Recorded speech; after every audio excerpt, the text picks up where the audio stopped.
I'm praying that we're not here next year, that we're raptured. Yeah, that's for sure. All right, so here we go. Violence. Violence. Genesis 6:11 through 13. Now the earth was corrupt in the sight of God, and the earth was filled with violence. And God looked on the earth, and behold, it was corrupt, for humanity had corrupted its way upon the earth. Then God said to Noah, the end of humanity has come before me, for the earth is filled with violence because of people. And behold, I'm about to destroy them with the earth. End quote. That's a very interesting last sentence. I'm about to destroy them with the earth.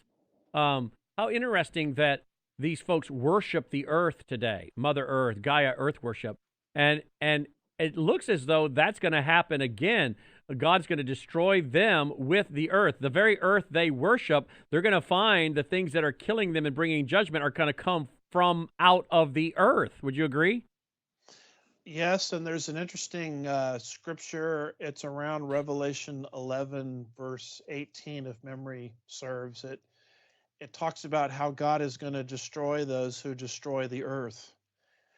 And what's interesting about all of these earth worshipers is they're actually destroying it. You know, you talk about all the different chemicals Yes.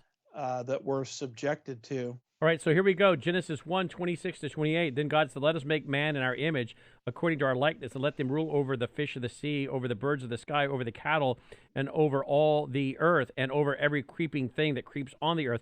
God created man in his own image. In the image of God, he created him, male and female. He created them. God blessed them, and God said to them, be fruitful and multiply and fill the earth, and subdue it, and rule over the fish of the sea, over the birds of the sky, and over every living thing that moves on the earth. Why did you put this in your presentation?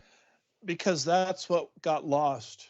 The dignity that we all have as image bearers of God. You know, if we all understand that we are the special creative work of God, we're the highest form of life because we bear God's image. That's our whole incentive for treating people with dignity, treating people with respect. But if you lose that and you start to think that man is just nothing more than a biological accident or an evolved ape, then there's really no incentive to hold our hand back from violence. And so, because we lost our status pre flood as image bearers, that's why I believe violence swept the earth. And that largely is what's happening today. We are still made in God's image today, but very few people understand that. And most of our so called biological science through evolution teaches the exact opposite. So, if that's true, why treat people with respect and dignity? Why not maim, maul, rape, murder our fellow neighbors? And that's why violence is increasing, I believe, in our time period. Yeah, I've been saying it more and more. We are dehumanizing each other. Yeah, the death of humanness. If I could just read something, this is something I read at your conference. It comes from a blog.